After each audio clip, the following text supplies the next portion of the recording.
Ladies and gentlemen, Kiki, welcome to the daily update.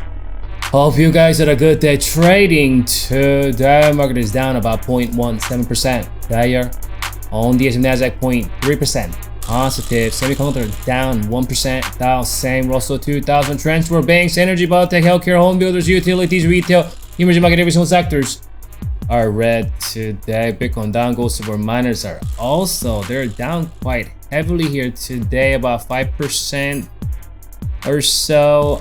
Dollar up, oil down, treasury bond up, the rates are down. VIX is down a little bit. Let's stay with S&P 500 ETF. Spider 65-minute chart here.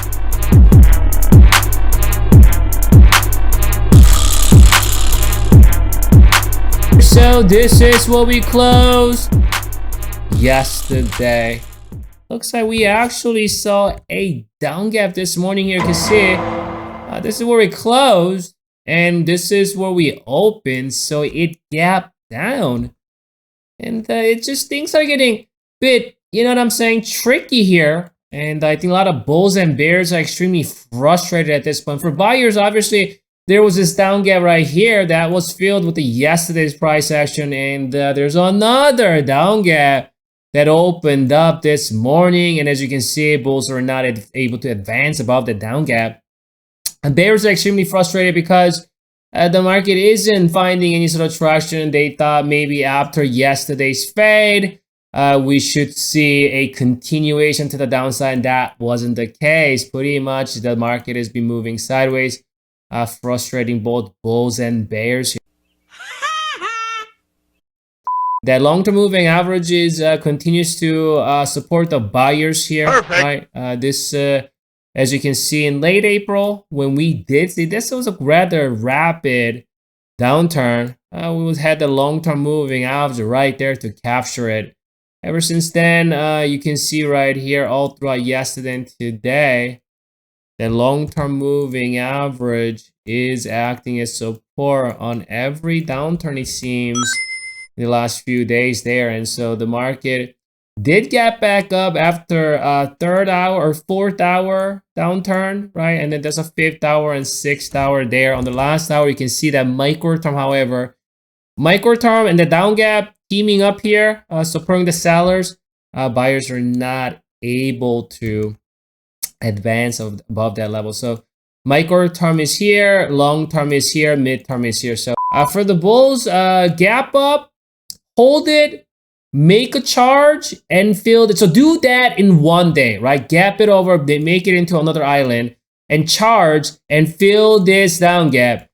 That would be, I think, like they need to do that to kind of shake everybody out, at least sellers, and so they can advance to battle with the boss bears at 420 there. However, if this two down gaps remains open, you know what I'm saying, sooner or later bears will bring it down and they're gonna challenge this island up gap, and this island up gap gets filled while the bears are working with, not only they've been working with their own island down gap here from September last year. We have that, and then we have these two down gaps. If this thing comes and fill it, that things could get extremely ugly. Very, very fast. Let's check out that oscillator.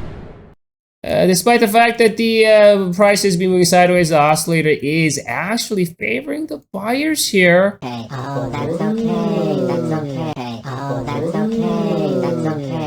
You think with today's price action, we might witness some sort of, you know what I mean, maybe something like this here, but looks to be, we have a two different look there. We are slightly grinding higher as of today.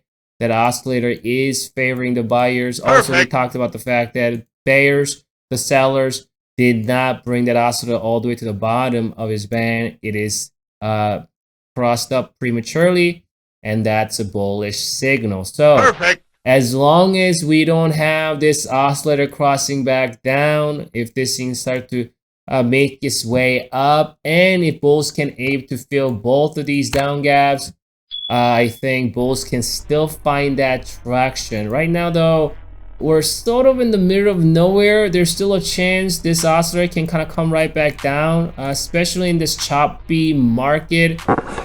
What? Bro, what are you talking about, man? So right now we're sandwiched in between here around 414 or so and 410 or 408 or so. I'm gonna come back for you. We'll reassess the situation. Enjoy your evening globe trading tomorrow.